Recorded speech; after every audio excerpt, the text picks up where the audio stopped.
तुर्की के दो over study visa short course के वीज़ाज जो कि रिसेंटली हमारे दो एप्लीकेंट के ग्रांट हुए हैं, जो कि अभी आप मेरे हाथ में देख रहे हैं।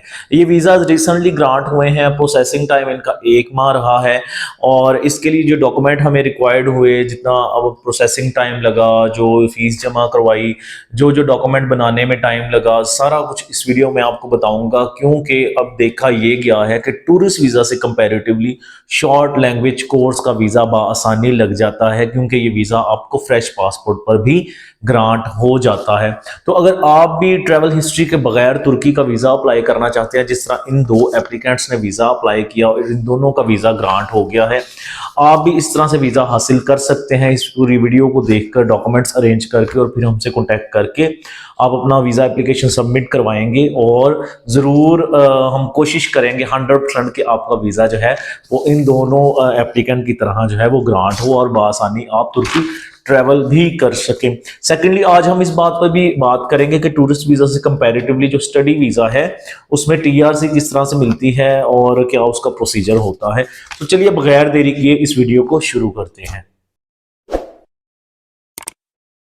अगर तुर्की के टूरिस्ट वीज़ा की बात की जाए तो इस वक्त तुर्की का टूरिस्ट वीज़ा हासिल करना कंपैरेटिवली मुश्किल है। अगर 2 या 3 साल पहले बात की जाए तो तुर्की का वीज़ा फ्रेश पासपोर्ट पर बड़ा आसानी से ग्रांट हो जाता था और हमने ऐसे लोगों को भी वीज़ाज अप्लाई किए जिनकी कोई ट्रैवल हिस्ट्री नहीं थी, एनटीएन भी नहीं था, जस्ट उनके पास बैंक स्टेटमेंट थी और न्यूली एनटीएन बना के हमने वेरी नेक्स्ट डे उनके वीज़ाज अप्लाई किए और उनके वीज़ाज ग्रांट भी हो जाते थे।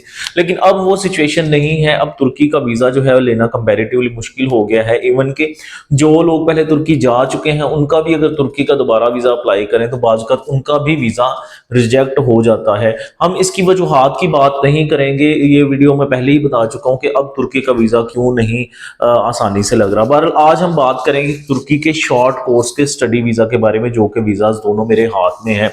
इन दोनों एप्लीकेंट के तकरीबन 1 दिन के ड्यूरेशन के बाद जमा हुए थे केस, एक का 1 दिन, उसका दूसरे का अगले दिन, और दोनों का ही तकरीबन सेम डे में वीज़ा जो है वो ग्रांट होकर आया है। इसके लिए आपकी जो क्वालिफिकेशन है वो कम अज़ कम मैट्रिक होनी चाहिए।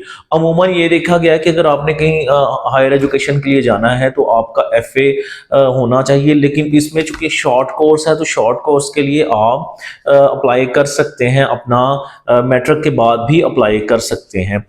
सेकेंडली, वो हजरात जिनकी बिल्कुल क्वालिफिकेशन नहीं है वो भी शॉर्ट कोर्स लैंग्वेज कोर्स के लिए अप्लाई कर सकते हैं, लेकिन जो मैट्रिक कर चुके हैं उनकी वीज़ा रेशो जो है वो कंपैरेटिवली ज़रा ज़्यादा होती है। अच्छा जी, अब बात करेंगे मैट्रिक की। आपको सनद चाहिए होगी, आपको रिजल्ट कार्ड है या आपके पास या सनद है तो वो आपको देनी होगी।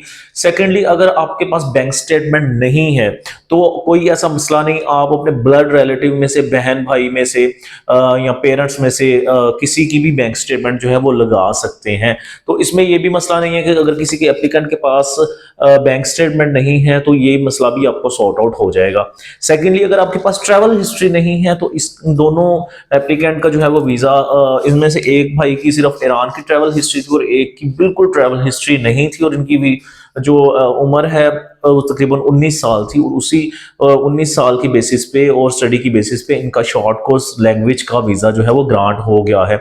सेकेंडली, इसका एक और बेनिफिट ये है कि ये वीज़ा जो है इसकी ड्यूरेशन भी ज़्यादा होती है और ड्यूरेशन ऑफ स्टे भी ज़्यादा होता है और वैलिडिटी भी ज़्यादा होती है। जिस तरह ये भाई हैं, इनका 90 डेज का वीज़ा लगा है और ये जो एप्लीकेंट है इनका 30 डेज का वीज़ा ग्रांट हुआ है, यानी कि ये भाई 90 दिन तक विदाउट टीआरसी स्टे कर सकते हैं और ये 30 डेज तक विदाउट टीआरसी स्टे कर सकते हैं। और इनकी जो वैलिडिटी है ये 6 माह की होती है, यानी कि 6 माह में आप कभी भी ट्रैवल कर सकते हैं।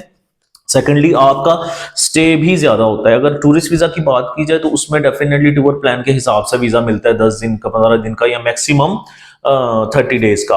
अच्छा, तो इसका एक ये भी बेनिफिट है। चौथा जो बेनिफिट इसका वो ये है कि टूरिस्ट वीजा पे बाजू का टीआरसी जो है, टेम्परेरी रेजिडेंस कार्ड जिसे बोलते हैं या परमिट जो बोलते हैं उसे, वो टूरिस्ट वीजा पर जो है थोड़ा सा हासिल करना आजकल मुश्किल हो गया है और बाजू का टीआरसी रिन्यू भी नहीं होती। लेकिन अगर आप शॉर्ट कोर्स में जाते हैं तो फिर ये है कि आपको टीआरसी भी आसानी मिल जाती है। सेकेंडली वो टीआरसी एक्सटेंड भी आसानी हो जाती है, और इनिशियली ही आप फर्स्ट टाइम अप्लाई करते हैं तो आपको 1 साल तक की भी टीआरसी मिल सकती है। सेकेंडली अगर आप शॉर्ट कोर्स में जाते हैं, लैंग्वेज कोर्स में एडमिशन लेकर, तो जब आप कोर्स अपना मुकम्मल कर लेते हैं तो उसके बाद आप हायर एजुकेशन के लिए अपना किसी भी यूनिवर्सिटी में एडमिशन हासिल करके अपनी टीआरसी को मजीद एक्सटेंड करवा सकते हैं 1.5 साल की या 2 साल की। सेकेंडली उसमें जब आप जॉब कर स्टडी कर रहे होते हैं तो उसमें ये भी होता है कि आप साथ जॉब भी कर सकते हैं, आप अपनी बैंक स्टेटमेंट बना सकते हैं, और वहीं पर रहकर अपने एक्सपेंसेस आप अपने ऑन पर बियर कर सकते हैं, और फिर किसी भी अच्छी कंट्री का वीज़ा आप वहीं रहते हुए भी अप्लाई कर सकते हैं। इन दो एप्लीकेंट की तरह अगर आप भी स्टडी वीज़ा, लैंग्वेज कोर्स का वीज़ा, तुर्किश लैंग्वेज कोर्स का वीज़ा अप्लाई करना चाहते हैं, आप हमसे कॉन्टैक्ट कर सकते हैं। फ्रेश पासपोर्ट है कोई मसला नहीं, बैंक स्टेटमेंट है नहीं है तब भी कोई मसला नहीं, आप ब्लड रिलेटिव में से किसी की भी बैंक स्टेटमेंट लगाएं, आप हमसे कांटेक्ट करें सुबह 9 से लेकर शाम 5 बजे तक, और आप भी तुर्की जाने के एलिजिबल हैं जो रिक्वायरमेंट मैंने आपको बताई है। एम्बेसी की फीस जो है वो 55,000 ही है, जो एनातोलिया में आपको जमा करवानी है। प्रोसेसिंग टाइम इसका थोड़ा सा लेंथी है, तकरीबन 3 से 4 हफ्ते लग जाते हैं, लेकिन मैक्सिमम जो है 4 हफ्तों के अंदर अंदर, यानी कि 1 महीने के अंदर आपका केस जो है वो एम्बेसी से वापस आ जाता है। इन दोनों का प्रोसेसिंग टाइम तकरीबन 1 महीना ही रहा है। इनिशियली आप मैट्रिक की सनद हमें भेजेंगे, आपका एडमिशन लेटर मंगवाया जाएगा, फिर आपका केस बनेगा, और उसके बाद आप एनातोलिया में विदाउट अपॉइंटमेंट अपना केस जमा करवाएंगे, और दैट्स इट। उसके बाद आपका तुर्की का वीज़ा बआसानी लग जाएगा। किसी भी किस्म की और इन्फॉर्मेशन लेनी हो जो मैं वीडियो में नहीं बता सका, भूल गया हूं, या कोई माइंड में आपके क्वेश्चन है, आप हमें कांटेक्ट करें सुबह 9 से लेकर शाम 5 बजे तक इन दोनों दिए गए नंबर पर, और हमेशा की तरह हम आपको वैलिड और प्रॉपर इन्फॉर्मेशन प्रोवाइड करते रहेंगे। एक नई वीडियो के साथ आपके सामने दोबारा हाजिर होंगे, तब तक के लिए खुदा हाफिज।